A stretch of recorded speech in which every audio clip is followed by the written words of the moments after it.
J. Salto presenta Historias del Litoral. Cantinflas en Salto. 1959 será recordado como uno de los años más terribles de la historia uruguaya.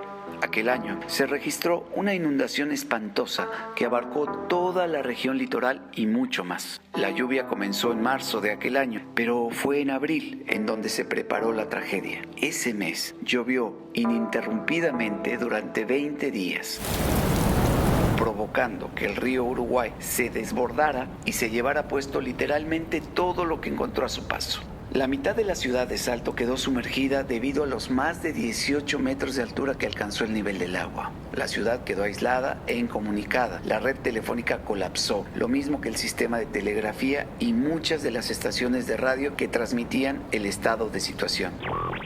La catástrofe dejó a muchísimas personas sin hogar y algunas terminaron perdiendo la vida en aquella impresionante correntada de agua. Algunas imágenes fueron especialmente dramáticas: personas flotando en el agua agarradas a lo que podían, gente trepada en los árboles esperando ser rescatados, cadáveres flotantes de vacas, caballos y otros animales. Entre todo este caos también aparecieron cosas muy llamativas. Dado que el agua que arrastraba el río venía corriendo desde las lejanísimas selvas brasileñas y paraguayas, aparecieron animales que jamás se habían visto en estos lugares, como monos y grandes serpientes, que vaya a saber cómo habían resistido un viaje tan largo en semejantes condiciones.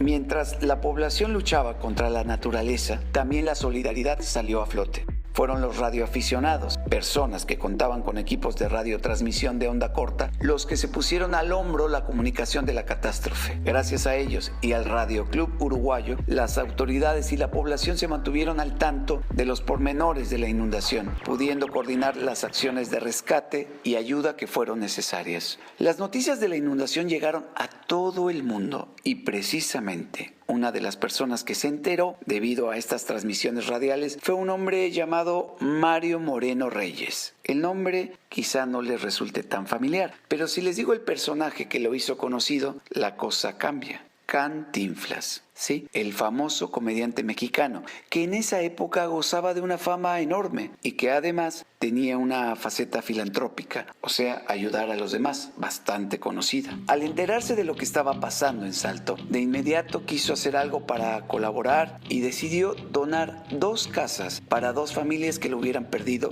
todo. A través de un intermediario se estableció contacto con el que era el presidente del Consejo Departamental de Salto en ese momento, el doctor Juan Carlos Roca, y se acordaron los términos en que esas 2 casas debían ser entregadas. El doctor Roca estaba más que agradecido por el enorme gesto del actor mexicano, pero cuando le propuso que viniera él mismo a hacer la entrega oficial de las casas, la cosa se complicó, porque Cantinflas puso una condición. Bajo ningún concepto se debería saber que él había hecho la donación de las casas. Al presidente del consejo no le quedó más remedio que acatar la indicación. Debemos recordar que en ese entonces las películas de Cantinflas ya eran muy conocidas en el litoral, gracias a las enormes salas de cine de la época. Excúseme usted, es usted excusado.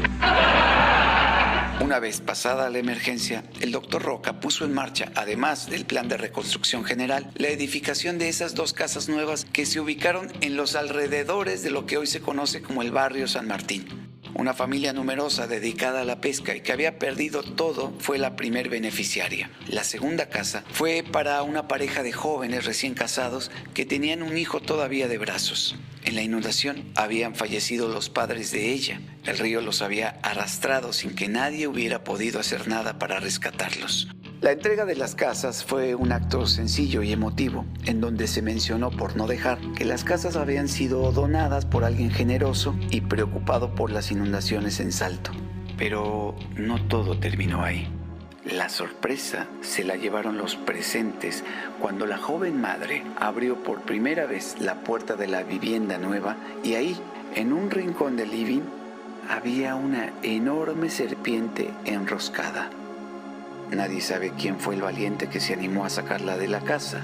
Lo que sí sucedió es que ese niño, el que la madre aún tenía en brazos, años más adelante, cuando creció con el nombre de Federico Soldi, se le oyó más de una vez contar una historia imposible. decía que él solo había matado a una anaconda de más de 6 metros que vino de la selva brasileña en aquella tremenda inundación de 1959. Soy Salomón Reyes y esto fue Historias del Litoral. Esta fue una presentación de ACJ Salto.